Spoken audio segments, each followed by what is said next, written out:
Oi, meus amores, bom dia, tudo bem? Eu tô com saudade de vocês, viu? Mas logo, logo, se Deus quiser, a gente vai encontrar. Enquanto isso não acontece, vamos para essa palavra linda: substantivos. Classificação dos substantivos. Vocês, em outras séries, o ano passado, já ouviram dizer, sabe classificar, mas eu preciso fazer uma revisão com vocês, ok? Essa já é a apostila nova, então nós temos que fazer aí um apanhado de ver o que vocês conseguem lembrar e o que nós temos ainda que ver juntos. Bom, temos o substantivo concreto, né? Que ele designa os objetos reais e representa seres da própria existência. Aí eu coloquei os exemplos lá: cadeira, mesa, gato, mulher, homem, e que não desempenham de outros para existirem. Exemplos: pessoas, homem, pai, mulher, mãe, filha, neto, dentista, taxista, médico, Ana, Mário e etc. Bom, esse daí são aqueles chamados concreto. Vamos aos substantivos próprios, que indicam seres e países, estados, sendo grafado com letra maiúscula. Substantivo próprio é grafado com letra maiúscula. Exemplo: São Paulo, Brasil, Inglaterra, Estados Unidos, México, todos com letra maiúscula. E os comuns? Eles podem ser com letra minúscula, já não tem problema nenhum. E ele também designa seres da mesma espécie, pode ser os animais, as plantas, os objetos, e palavras como cidade, país, entre outras. E os abstratos, quais são mesmo? Será que são aqueles que nós não conseguimos apalpar? Pois então, designam seres sem existência própria, que dependem de outro para poder existir. Eles indicam qualidades, como exemplo, as noções, estados, ações, sentimentos e sensações de outros seres. Então, exemplo: o cachorrinho está latindo demais. Ou ele está com fome, ou ele está com sede, ou ele está bravo pela presença de alguém. E o coletivo, pessoal? Esse vai falar sobre grupos, sobre um grupo especificamente de seres. Então vamos lá. Como boiada, eu estou identificando o quê? Bois. Um arvoredo, eu estou falando do quê? De árvores, várias árvores juntos. Um ramalhete de flores, eu faço um ramalhete com 4, 5, 6 peças ou botões de rosa. Se eu falar aqui de espécie de seres, como um bando, posso falar um bando de aves, galinhas, crianças, bandido. Manada, eu posso me referir a bois, cavalos, elefantes. Se eu falo de um cacho, eu posso falar um cacho de cabelo, um cacho de banana, um cacho de uva ou então uma penca de bananas, ok, pessoal?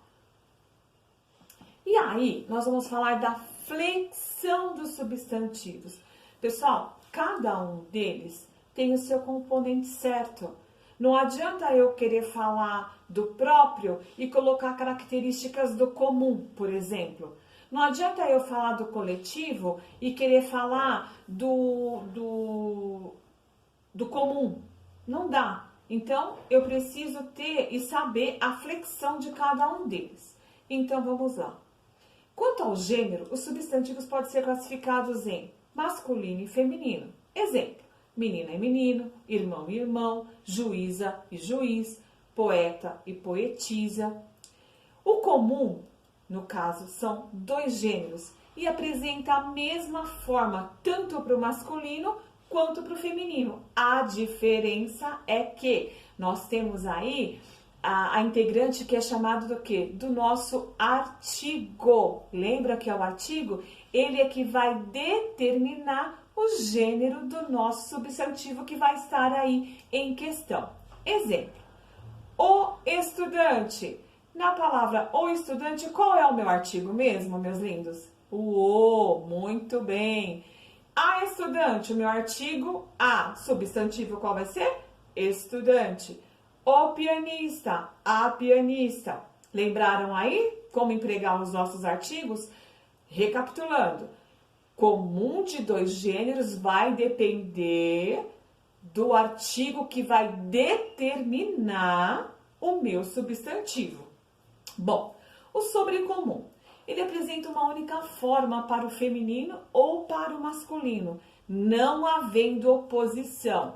Exemplo, a criança, o indivíduo, a pessoa, a testemunha. Eu não posso dizer o criança, a indivíduo, o pessoa, o testemunha. Então, essas que eu coloquei para vocês como exemplo, elas não têm como ser mudadas, elas são próprias nas suas características. No caso do epiceno, ele apresenta a mesma forma para dois gêneros de animais. Exemplo, a abelha, o crocodilo, a onça, o rinoceronte. Mesma coisa, são determinados que já têm a sua própria característica. Se eu mudar qualquer maneira aí do meu artigo, se eu inverter a minha palavra, eu acabo fazendo com que o outro me interprete de maneira errada, ok? Bom, flexão de número dos nossos substantivos, vamos lá. Apresenta-se no singular, marcado pela ausência da desinência. Lembra disso? Eu coloquei o desinências. Ou no plural, marcado pela presença da desinência. Há, porém, casos particulares de formação do plural. Esse eu não coloquei aqui, mas vocês têm um exemplo aí na apostila de vocês. No caso, a flexão de grau. Os substantivos, eles se flexionam em um grau para expressar o tamanho do objeto ou do ser. Como se fosse assim, movimentar um pouquinho. E eles podem ser referidos em 3 tamanhos distintos. Normal, diminutivo e aumentativo. No caso do nosso processo analítico, ele modifica o substantivo com o adjetivo quantificador. Lembram disso? Dos nossos adjetivos? Então, veja, coloquei o exemplo. Mesa, mesa pequena, diminutivo. Mesa grande, aumentativo. Processo sintético já apresenta um sufixo ao grau normal.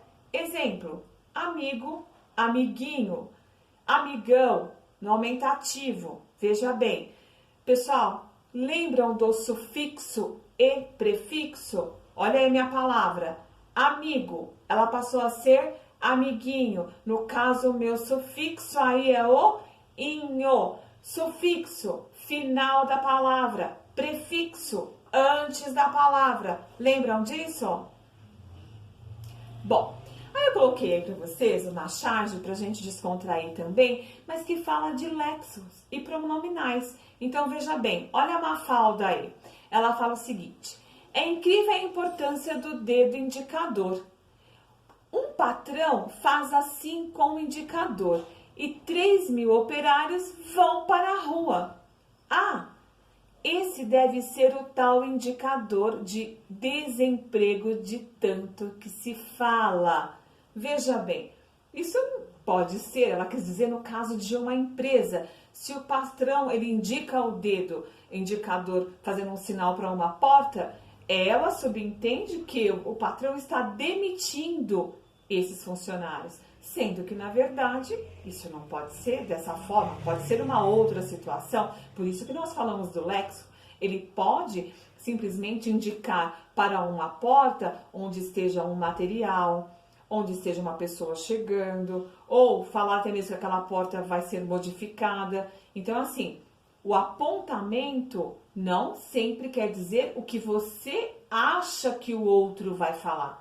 Então, primeiro você precisa o quê? Da comunicação. Bom, meus amores, aí com essas aulas, tudo que eu falei de substantivo, que eu sei que fica claro para vocês porque nós já vimos isso em sala de aula, fica aí os nossos exercícios. Bom, página 29, exercício 1, 2 e 3. Página 30 e 31 toda. E a página 32, somente o exercício 5. Pessoal, Os exercícios de resposta pessoal, eu estou deixando para que nós façamos em sala de aula, para que nós possamos discutir, né? Porque geralmente quando nós colocamos resposta pessoal, um tem uma opinião, o outro tem outra opinião, e aí nós conseguimos fazer um debate em sala de aula. Tá bom, meus amores? Um beijo grande, fiquem com Deus e até a próxima.